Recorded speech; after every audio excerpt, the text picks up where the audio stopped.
অতিরিক্ত চিন্তা বা টেনশন করার কোনো বিষয় নাই। কানের নিচে যদি কারো এই ধরনের সিস্ট বা ফুলা দেখা যায়, এটাকে আমরা ইপিডার্ময়েড সিস্ট বলি। অনেক সময় ছোটোবেলায় এটা থাকে, আস্তে আস্তে আস্তে আস্তে বড় হয়, কখনো কখনো আবার চুপসে যায়, কখনো এটাতে ইনফেকশন হয়, ব্যথা হয়, ফুলা থাকে, কখনো কিছুই হয় না, শুধু নর্মালি কানের নিচে থাকে।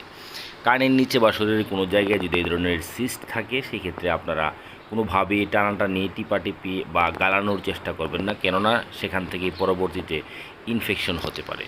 বেসিক্যালি এটার চিকিৎসা হচ্ছে অপারেশন করে সিস্টের ভিতরের যে কাভারিংটা থাকে, কাভারিং সহ সিস্টটাকে কেটে ফেলে দেওয়া, এর মাধ্যমেই শুধু সমাধান হবে। তাছাড়া কানের এই জায়গাতে অনেক সময় কান ছিদ্র করার বা ফুটা করার জন্য ইনফেকশন হয়, সেটাকে আমরা এই কিলোয়েড বলে থাকি। তাছাড়া অনেক সময় ইনফেকশন হয় বা কান ফুলে যায়, কানে পোকা কামড় দিলে